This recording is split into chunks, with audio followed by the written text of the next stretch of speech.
Энэхэг бол зөвхөн далайттай төх өнгөлөг соёлын үлгий биш. Бас хүний гайхшруулах түүхэн нууц, Европын тоо баримтуудын цуглуулга юм.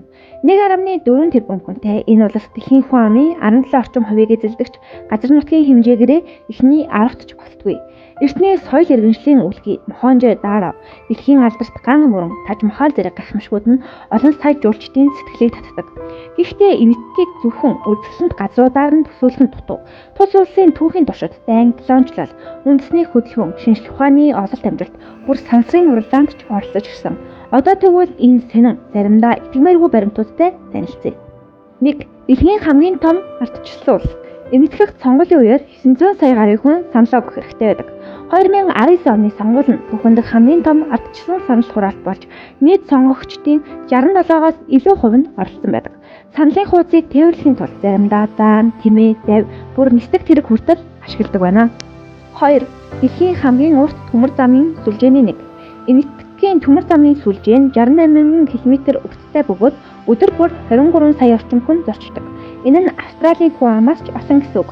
Ганцхан Мумбай дахь Шиважи стандарт өдөрт дунджаад 3 сая хүн дайран өнгөрдөг. 3. Эртний соёл иргэншлийн үлгий. Энэтхэгийн түүх 5,000 жилийн өмнөх Инд мөрний соёл иргэншлээс эхэлдэг. Мохонжо-даро Хараппа хотуудын археологийн олборууд нь тухайн үед ариун цэврийн систем хот төлөвлөлт ямар өндөр түвшин байсныг харуулдаг. 4. Калкуттагийн нууцлаг бошин 1830 онд баригдсан нэгэн тансаг харш олон жилийн турш эзэнгүй байсан ч дотор нь тавилга, тэмцний хөгжим, бүр ширээн дээрх Кени аяг хүртэл хэвээрээ байсан нь олон хүнийг гайхуулсан. Хотын номгоор бол байшингийн эзэд нь нэг шөнийн дотор алга болсон гэх. 5. Дэлхийн хамгийн өндөр кино үйлдвэрлэл. Болливуд жил дунджаар 1800 гаруй кино бүтээдэг бөгөөд энэ нь Холливуудаас 2 дахин их тоо юм. Зөвхөн Дангаал кино нь 2016 онд 300 сая $300 олоо олж Хятадын кино зах зээлдэж дээд амжилт тогтоосон юм. 6. Сансрын уралдаанд ч оролцогч. 2014 онд энэтхэг Марс орбитер хүлгээ амжилттай илгээснээр улаануудан гарагт хүрсэн 4 дахь улс болсон бөгөөд үүнийг ердөө $74 сая хийсэн нь гравитац киног хийх зардлаас ч бага байсан. 7. Ганг мөрний нөлөө. Энэтхэгийн шашинд ганг мөрөн ариун бэлэгдэлтэй.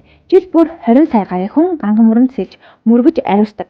Харин экологийн хувьд энэ нь дэлхийн хамгийн их бохирдсон мөрнүүдийн нэгэнд тооцогддог. 8. Дэлхийн халуун ногооны 70%-ийг нийлүүлэгч. Энэтхэгт 2 сая гаруй халуун ногооны тариалан эрхэлдэг өрх бий. Хар перс, гонд, турмерик зэргийг дэлхийд экспортлдог. Жилд дунджаар 6.9 сая тонн халуун ногоо үйлдвэрлэдэг байна. 9. Таж Махалын өнгө өөрчлөгдөж байна. 1632 онд баригдсан энэхүү дэлхийн гайхамшигт дурсгалт газрын гантх нь агаарын бохирдлоос болж шаарлаж эхэлсэн. Үүнийг хамгаалахын тулд энэтхэгийн засгийн газар ойр орчмын үйлдвэрүүдийг хаасан. 10. Баян ба ядуу зэрэгцэн орон. Энэтхэг бол дэлхийн хамгийн их тэрбумтан амьдардаг орнуудын нэг. 2023 онд 169 тэрбумтан бүртгэгдсэн. Гэсэн ч ядуурлын түвшин 15 орчим хувь бөгөөд энэ нь 200 сая гаруй хүн өдөрт $2 бага орлоготой амьдардаг гэсэн үг. Эцэст нь энэтхэг бол эсрэг тэсрэгийн орон. Эртний ариун мөрнөөс эхлээд ирээдүйн сансрын күлэг хүртэл үнэрт халуун ногооноос эхлээд өндөр технологийн хотууд хүртэл энд зэрэгцэн оршдог. Энэ улс зөвхөн өнгөлөг баярын жагсаалаар биш, харин түүх, шинжлэх ухаан, соёлын гайхалтай хослолоор дэлхийд нөлөөлсөөр байна. Хэрэв та нэг удаа очвол энэтхэг таныг зөвхөн нүдээр бус зүрх сэтгэлээр тань байлдан дагуулна гэдэгт итгээрэй.